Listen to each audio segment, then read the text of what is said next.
If you walked into the workshop on our farm, you'd see an assortment of worn work gloves, oil rags, and power tools. On the workbench is a table saw with sawdust piled beside it. You might assume I've been busy working on a project or that I forgot to clean up after one. But we can blame my wife for that. It's her table saw, as are most of the tools. She's a builder of sorts, although you may not pick up on that at first glance. Unless you get to know her, it's likely you might assume the workshop is more mine than hers. Wrong assumption. Obviously, there are differences between men and women, and much has been written about it.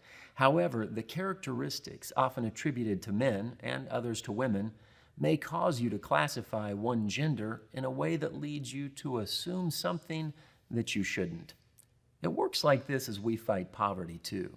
And this is why we teach assume nothing. Are there common characteristics of people who battle addiction? Commonalities among those struggling with chronic homelessness? Are there shared traits among children raised in generational poverty? Yes, but effective charity always focuses on the specific individual. And if we adopt poverty-fighting systems based on classifying groups of people with particular characteristics, it won't be long before we assume the wrong thing about the person we're trying to help. The main problem with this is more than the risk of assuming incorrectly. It's the risk of missing what you ought to see. It's impossible to assume one thing without not assuming something else. For example, if I assume people with drug addictions are thieves, I can't at the same time assume one won't steal from me if I bring him into my home. If I assume chronically homeless people carry diseases, I can't also assume that it's safe to give one a hug. If I assume all homeless teenagers with tattoos are rebellious runaways, I can't also assume one was kidnapped and is being trafficked. You get the point. Classifying people who are poor can lead you to assume one thing and cause you to miss another.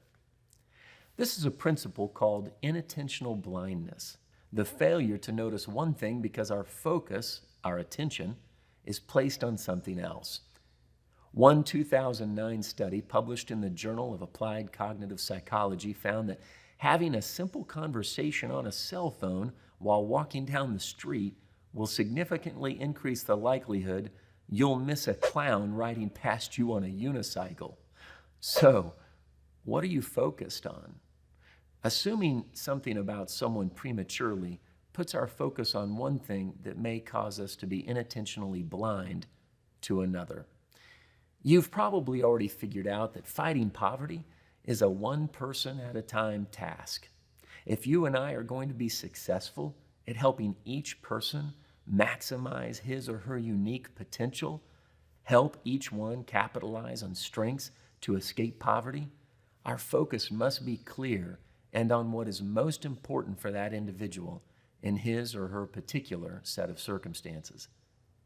To see what's vital for you to be the best help you can, I encourage you to approach every situation with this rule of thumb in mind. Be observant, but assume nothing. So here's your application takeaway. Number one, don't assume a person in poverty has a particular set of characteristics. Number two, slow your charity down so you can really get to know the person. And number three, be observant more than presumptive. Now let's go out there today, fight poverty, and win.